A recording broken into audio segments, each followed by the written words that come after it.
अस्सलाम वालेकुम and good evening. Welcome back to my channel. कैसे हैं आप सब? मुझे उम्मीद है बिल्कुल ठीक होंगे और हम भी अल्हम्दुलिल्लाह आपकी दुआओं से बिल्कुल ठीक ठाक हैं।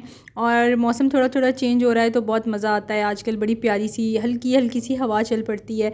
और अरवा जो है वो आपने देखा यहाँ वहाँ घूम रही है, क्योंकि इसको मैंने पढ़ने बिठाया हुआ था। इसको क्या, मानो को और अरवा दोनों को, क्योंकि इनके एग्ज़ाम्स हो रहे हैं। तो मैं साथ साथ में घर की क्लीनिंग भी कर रही थी, क्योंकि मैं मॉर्निंग में इसलिए नहीं करती हूँ, ये जब स्कूल से आती हैं तो फिर दोबारा से फ्लोर वगैरह जो है ना वो गंदा हो जाता है फुट स्टेप्स लग के, क्योंकि ज़ाहिर है स्कूल में स्पोर्ट्स वगैरह करते हैं बच्चे, तो काफ़ी शूज़ गंदे हुए होते हैं। मैं फिर प्रेफर ये करती हूँ कि जब तक ये आके सेटल डाउन होती हैं तो फिर मैं क्लीनिंग करती हूँ। चलो सुनाओ डिलीशियस के स्पेलिंग।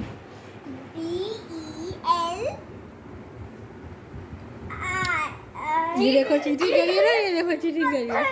फिर से सुनाओ, फिर से सुनाओ। तो यहाँ पे हंसते खेलते साथ साथ पढ़ाई हो रही थी।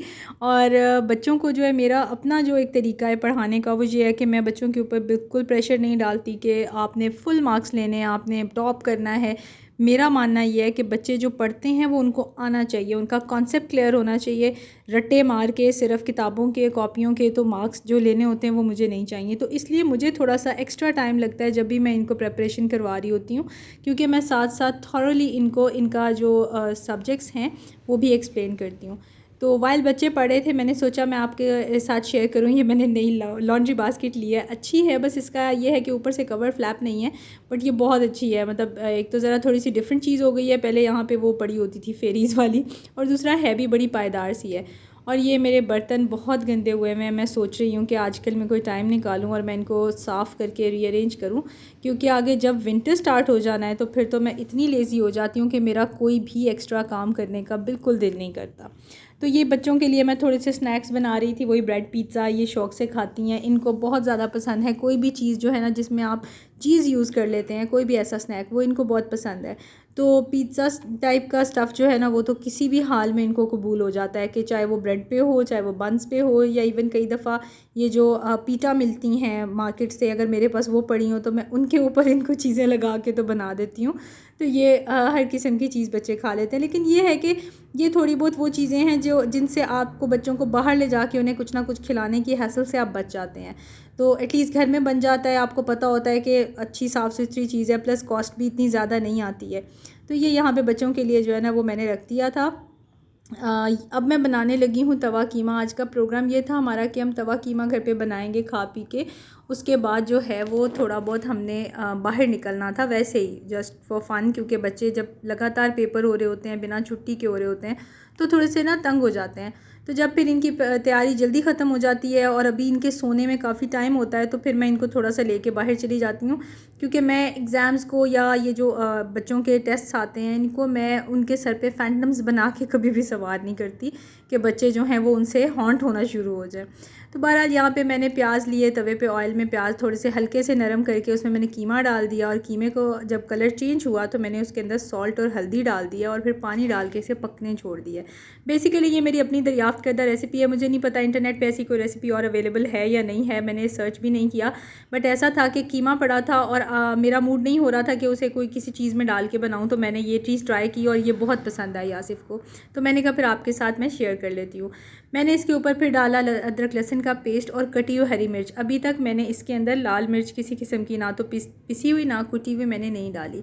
अब ये टमाटर जो हैं ये स्किन समेत हैं, ये मैंने इसके ऊपर काट के रख दी हैं और इसको मैं थोड़ी देर दम पे रख दूँगी, ताकि टमाटर जो हैं वो मशी से हो जाते हैं, तो इनकी छिलके आराम से जो है ना वो मैं उतार लूँगी। छिलके उतार के, वैसे आप काट के भी टमाटर डाल सकते हैं, कोई मसला नहीं है, लेकिन यह है कि छिलके ज़रा मुंह में आते हैं तो बच्चों को पसंद नहीं है, मैं फिर उतारना प्रेफर करती हूँ। छिलके उतार के उसके बाद अच्छी तरह से टमाटरों के साथ जो है वो मैंने इसको कीमे को भून लेना है। तो ये बेसिकली कीमा ज़रा मोटा है, जिसे हाथ का कीमा आप कहते हैं ना, वो भी बिल्कुल नहीं है, लेकिन ये मोटी मशीन का कीमा है, तो थोड़ा सा ज़्यादा टाइम लग रहा था इसको गलने में।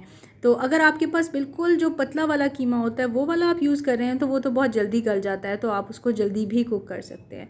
आग जो है वो फुल तेज़ है तकरीबन, क्योंकि मैं साथ साथ इसको पानी भी डालती जा रही हूँ। अब मैंने इसके अंदर जो है वो सूखा धनिया डाल दिया, टमाटर जब डिज़ोल्व हो गए हैं अच्छी तरह से, तो थोड़ा सा मैंने इसके अंदर गरम मसाला डाला है, ज़ीरा पाउडर डाला है और काली मिर्च का पाउडर डाला है। और अब मैं इसके अंदर डालूँगी क्रश्ड रेड पेपर या जो चिली फ्लेक्स जिनको आप बोलते हैं वो, और थोड़ी सी जो पिसी हुई लाल मिर्च है वो, क्योंकि जो मैंने हरी मिर्च डाली थी उसने जितना अपना फ्लेवर बीच में छोड़ना था वो छोड़ दिया और मुझे अंदाज़ा हो गया कि मुझे कितनी सी मिर्च और चाहिए, तो वो मैंने डाली। और यहीं पे 1 कप ये दही है, कीमा तकरीबन ये किलो कीमा था, तो 1 कप दही जो है वो मैंने इसके अंदर डाल दिया। आप ज़्यादा भी कर सकते हैं, दही का भी अपना एक फ्लेवर है। तो यहाँ पे मैं फिर से ऊपर से थोड़ा सा गरम मसाला डाल रही हूँ और इसके अंदर मैं डाल रही हूँ जूलियन कटी हुई अदरक, और इसको मैं कीमे के साथ अच्छी तरह से पका लूँगी ताकि कीमे के अंदर भी ना अदरक का थोड़ा सा अच्छा वाला फ्लेवर जो है वो आ जाए। तो ले जी, ये कीमा तैयार है। अब मैंने इसके अंदर धनिया डाल दिया और इसको मैं मिक्स करूँगी। धनिया डाल के मैं मिक्स इसलिए करती हूँ कि ये लेट ज़ुबैदा आपा की एक टिप है कि अगर आप धनिया डाल के उसको ऐसे ही सालन के ऊपर छोड़ देते हैं तो फिर वो काला हो जाता है, क्योंकि वो ऑक्सीडाइज़ हो जाता है। तो आप ज़रा इसको मिक्स कर देंगे, इसके ऊपर ऑयल की कोटिंग आ जाएगी, तो फिर ये ऑक्सीडाइज़ नहीं होगा। तो लें जी, मज़ेदार सा तवा कीमा तैयार है। ये आप बना के देखें, बहुत ही मज़ा आएगा। और आसिफ को तो मैंने एक दफ़ा बना के दिया था, उसके बाद हफ़्ते में एक बार ये दोबारा मुझसे ज़रूर ही बनवाएंगे, मुझे ये बहुत अच्छे से पता है क्योंकि इनको बहुत पसंद आया था। तो ये आप तवा कीमा इंजॉय करें और मुझे फिर बताइएगा कि आपने बनाया है तो कैसा बना और आपकी फैमिली वालों को पसंद आया कि नहीं आया। खाना वगैरह खा के तो फिर हम बाहर निकल गए थे। बहुत अच्छा आजकल मौसम हो जाता है, शाम में बड़ा मज़ा आता है ड्राइव करने का। और ये काफ़ी अरसे बाद हम ज़रा रोशनी में बाहर निकले हैं, वरना हम यूजुअली लेट निकलते हैं, तब तक तो डार्क हो चुका होता है।